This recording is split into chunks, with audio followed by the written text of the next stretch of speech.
ओम शांति। 8 नवंबर 2023। बाबा के महावाक्य।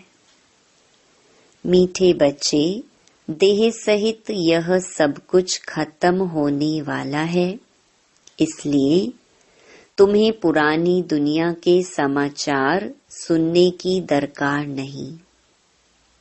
तुम बाप और वर्षे को याद करो। प्रश्न, श्रीमत के लिए गायन कौन सा है? श्रीमत पर चलने वालों की निशानी सुनाओ। उत्तर, श्रीमत के लिए गायन है जो खिलाएंगे, जो पहनाएंगे, जहां बिठाएंगे वही करेंगे। श्रीमत पर चलने वाले बच्चे बाप की हर आज्ञा का पालन करते हैं। उनसे सदा श्रेष्ठ कर्म होते हैं। वे कभी श्रीमत में अपनी मनमत मिक्स नहीं करते। उनमें राइट और रॉन्ग की समझ होती है। गीत। बनवारी रे, जीने का सहारा तेरा नाम रे। ओम शांति। यह गीत किसका है? बच्चों का। कोई गीत ऐसे भी होते हैं जिसमें बाप बच्चों को समझाते हैं, लेकिन इस गीत में बच्चे कहते हैं कि बाबा, अब तो हम समझ गए। दुनिया को तो पता नहीं कि कैसी यह झूठी दुनिया है, झूठे बंधन हैं। यहाँ सब दुखी हैं, तब तो ईश्वर को याद करते हैं। सतयुग में तो ईश्वर से मिलने की बात ही नहीं है। यहाँ दुख है तब आत्माओं को याद पड़ता है, परंतु ड्रामा अनुसार बाप मिलते ही तब हैं जब स्वयं आते हैं। बाकी और जो भी पुरुषार्थ करते हैं सब व्यर्थ है, क्योंकि ईश्वर को सर्वव्यापी मानते हैं। ईश्वर का रास्ता गलत बताते हैं। अगर कहें कि ईश्वर और उनकी रचना के आदि मध्य अंत को हम नहीं जानते हैं, तो यह बोलना सच है। आगे ऋषि मुनि आदि सच बोलते थे। उस समय रजोगुणी थे। उस समय झूठी दुनिया नहीं कहेंगे। झूठी दुनिया नरक, कलयुग अंत को कहते हैं। संगम पर कहेंगे यह नरक है, वह स्वर्ग है। ऐसे नहीं द्वापर को नरक कहेंगे। उस समय फिर भी रजो प्रधान बुद्धि है। अभी है तमो प्रधान, तो हेल और हेवन संगम पर लिखेंगे। आज हेल है, कल हेवन होगा। यह भी बाप आकर समझाते हैं। दुनिया नहीं जानती कि इस समय कलयुग का अंत है। सब अपना अपना हिसाब किताब चुकतू कर अंत में सतो प्रधान बनते हैं। फिर सतो रजो तमो में आना ही है। जिनका 1-2 जन्म का पार्ट है, वह भी सतो रजो तमो में आते हैं। उन्हों का पार्ट ही थोड़ा है। इसमें बड़ी समझ चाहिए। दुनिया में तो अनेक मत वाले मनुष्य हैं। सबकी एक मत तो होती नहीं। हर एक का अपना अपना धर्म है, मत अपनी अपनी है। बाप का ऑक्यूपेशन अलग है। हर एक आत्मा का अलग है। धर्म भी अलग है, तो उनके लिए समझानी भी अलग चाहिए। नाम, रूप, देश, काल सबका अलग है। देखने में आता है यह फलाने का धर्म है। हिंदू धर्म में तो सब कहते हैं, परंतु उनमें भी सब भिन्न भिन्न हैं।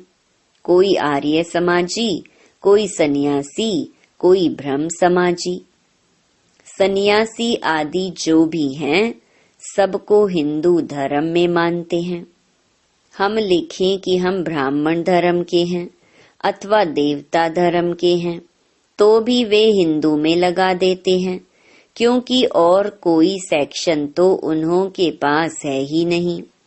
तो हरेक का फॉर्म अलग अलग होने से मालूम पड़ जाएगा। और कोई धर्म वाला होगा तो इन बातों को मानेगा नहीं, फिर उनको इकट्ठा समझाना मुश्किल है। तो वे समझेंगे कि यह तो अपने धर्म की महिमा करते हैं, इनमें द्वैत है। समझाने वाले बच्चे भी नंबरवार हैं। सब एक समान तो है नहीं, इसीलिए महारथियों को बुलाते हैं। बाबा ने समझाया है, मुझे याद करो, मेरी श्रीमत पर चलो। इसमें प्रेरणा आदि की कोई बात नहीं। अगर प्रेरणा से काम हो तो फिर बाप के आने की दरकार ही नहीं। शिव बाबा तो यहाँ हैं, तो उनको प्रेरणा की क्या दरकार है। यह तो बाप की मत पर चलना होता है, प्रेरणा की बात नहीं। कोई कोई संदेशियां संदेश ले आती हैं, उसमें भी बहुत मिक्स हो जाता है। संदेशी तो सब एक जैसी है नहीं। माया का बहुत इंटरफियर होता है। दूसरी संदेशी से वेरीफाई कराना होता है। कई तो कह देते हैं हमारे में बाबा आते हैं, मम्मा आती हैं, फिर अपना अलग सेंटर खोल बैठते हैं। माया की प्रवेशता हो जाती है। यह बड़ी समझने की बात है। बच्चों को बहुत सेंसिबल बनना चाहिए। जो सर्विसेबल बच्चे हैं वही इन बातों को समझ सकते हैं। जो श्रीमत पर नहीं चलते वह इन बातों को नहीं समझेंगे। श्रीमत के लिए गायन है कि आप जो खिलाएंगे, जो पहनाएंगे, जहाँ बिठाएंगे वह करेंगे। ऐसे कोई तो बाप की मत पर चलते हैं, कोई फिर दूसरों की मत के प्रभाव में आ जाते हैं। कोई वस्तु नहीं मिली, कोई बात पसंद नहीं आई तो झट बिगड़ पड़ते हैं। सब थोड़े ही एक जैसे सपूत बच्चे हो सकते हैं। दुनिया में तो ढेर की ढेर मत वाले हैं। अजामिल जैसी पाप आत्माएं, गणिकाएं बहुत हैं। यह भी समझाना पड़ता है कि ईश्वर सर्वव्यापी कहना रॉन्ग है। सर्वव्यापी तो 5 विकार हैं। इसीलिए बाप कहते हैं यह आसुरी दुनिया है। सतयुग में 5 विकार होते नहीं। कहते हैं शास्त्रों में यह बात ऐसे है, परंतु शास्त्र तो सब मनुष्यों ने बनाए हैं। तो मनुष्य ऊंच हुए या शास्त्र? जरूर सुनाने वाले ऊंच ठहरे ना। लिखने वाले तो है मनुष्य। व्यास ने लिखा वह भी मनुष्य था ना। यह तो निराकार बाप बैठ समझाते हैं।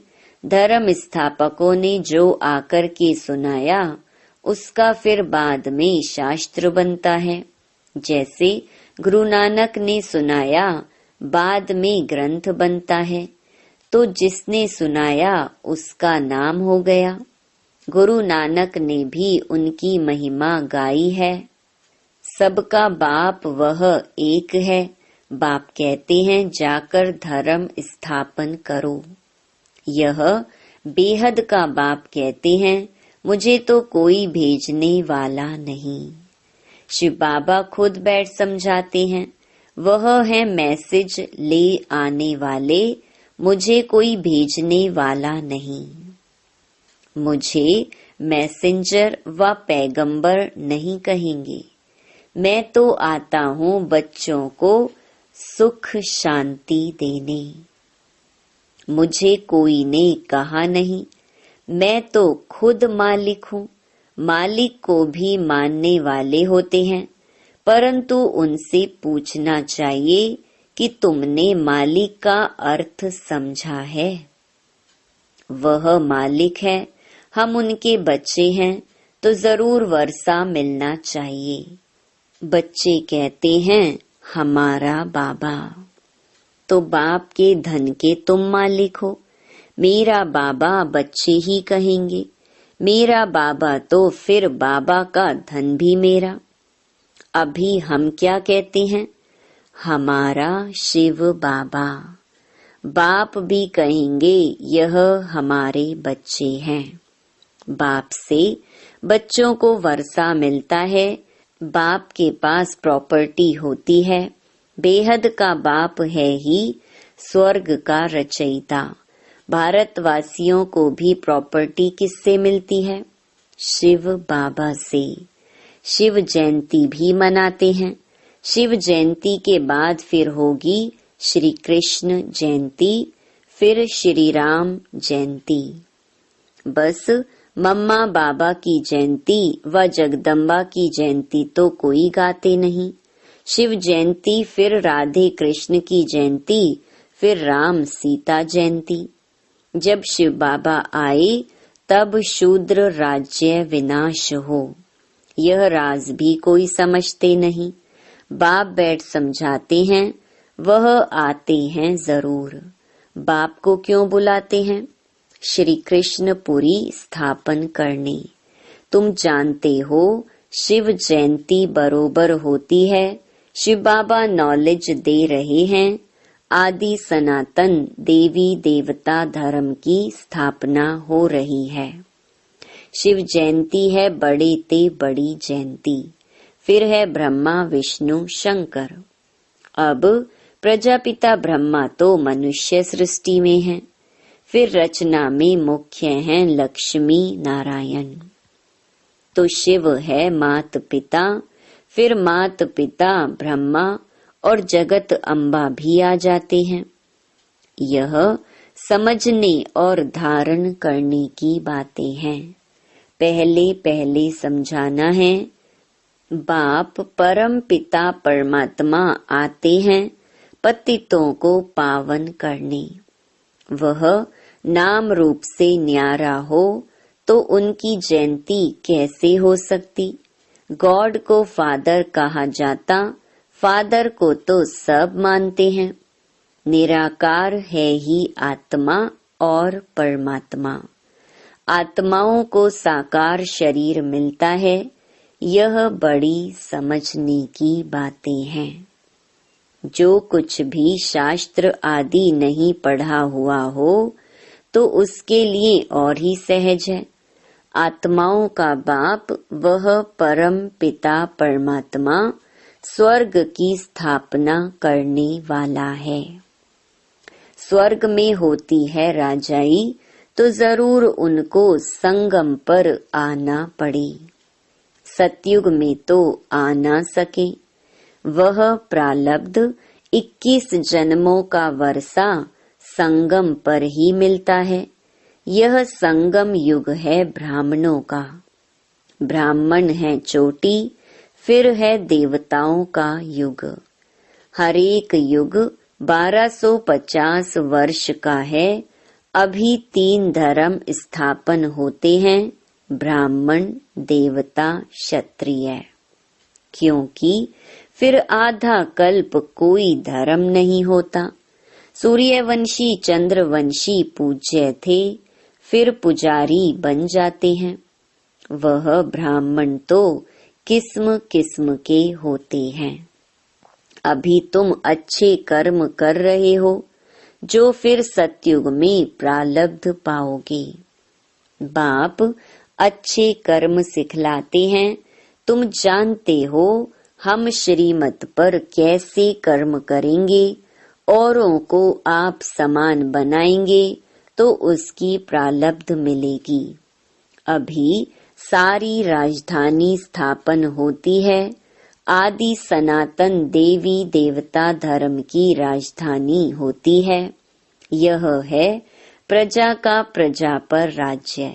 पंचायती राज्य है, अनेक पंच हैं, नहीं तो 5 पंच होते हैं। यहाँ तो सब पंच ही पंच हैं। सो भी आज हैं, कल नहीं। आज मिनिस्टर हैं, कल उनको उतार देते हैं। अग्रीमेंट कर फिर कैंसल कर देते हैं। यह है अल्पकाल का क्षण भंगुर राज्य।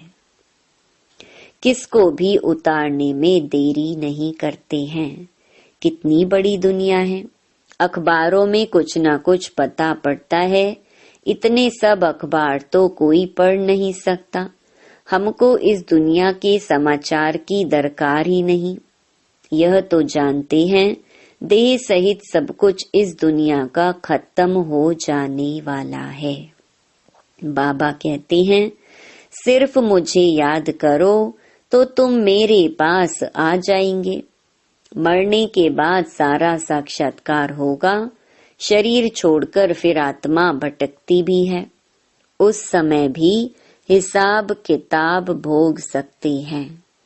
साक्षात्कार सब होता है, अंदर ही साक्षात्कार करते हैं, भोगना भोगते हैं। बहुत पछताते हैं कि हमने नाहिक ऐसा किया। पश्चाताप होता है ना। कोई जेल बर्ड होते हैं, वह कहते हैं जेल में खाना तो मिलेगा। मतलब खाना खाने से काम है, इज्जत की परवाह नहीं करते। तुमको तो कोई तकलीफ नहीं। बाप है तो बाप की श्रीमत पर चलना है। ऐसे भी नहीं किसको दुख देंगे। वह तो है ही सुख दाता। आज्ञाकारी बच्चे तो कहेंगे, बाबा जो आप डायरेक्शन देंगे। तुम ही से बैठूं, तुम ही से खाऊं। यह शिव बाबा के लिए गाया हुआ है। भागीरथ अथवा नंदी गण भी मशहूर है। लिखा हुआ है ना, माताओं के सिर पर कलश रखा। तो वह फिर गऊ दिखाते हैं। क्या क्या बातें बना दी हैं। इस दुनिया में कोई एवर हेल्दी हो नहीं सकता। अनेक प्रकार के रोग हैं, वहाँ कोई रोग नहीं है। ना कभी अकाले मृत्यु होती है। समय पर साक्षात्कार होता है। बूढ़ों को तो खुशी होती है। बूढ़े जब होते हैं तो खुशी से शरीर छोड़ते हैं। साक्षात्कार होता है कि हम जाकर बच्चा बनूंगा। अभी तुम जवानों को भी इतनी खुशी है कि हम शरीर छोड़ जाकर प्रिंस बनेंगे। बच्चे हो व जवान हो, मरना तो सबको है ना। तो सबको यह नशा रहना चाहिए कि हम जाकर प्रिंस बनेंगे। जरूर जब सर्विस करो तब तो बनो। खुशी होनी चाहिए। अभी हम पुराना शरीर छोड़ बाबा के पास जाएंगे। बाबा फिर हमको स्वर्ग में भेज देंगे। सर्विस करनी चाहिए। बच्चों ने गीत सुना। बंसी वाला श्री कृष्ण तो है नहीं। मुरली तो बहुतों के पास होती है। बहुत अच्छी अच्छी बजाते हैं। इसमें मुरली की बात नहीं। तुम तो कहते हो श्रीमत एक बाप ही देते हैं। जब तक कोई बच्चा नहीं बनता तब तक यह बातें समझ भी नहीं सकता। और इसमें फिर श्रीमत पर चलने की बात है। अपनी मत पर चलने से थोड़े ही ऊंच पद पा सकेंगे। बाप को तो जानते हैं, वह बाप का परिचय औरों को भी देंगे। बाप और रचना का परिचय देना है। किसको बाप का परिचय नहीं देते तो गोया खुद जानते नहीं। अपने को नशा चढ़ा हुआ है तो औरों को भी चढ़ाना है। अच्छा, मीठे मीठे सिकिलधे बच्चों प्रति माता पिता बाप दादा का याद प्यार और गुड मॉर्निंग। रूहानी बाप की रूहानी बच्चों को नमस्ते।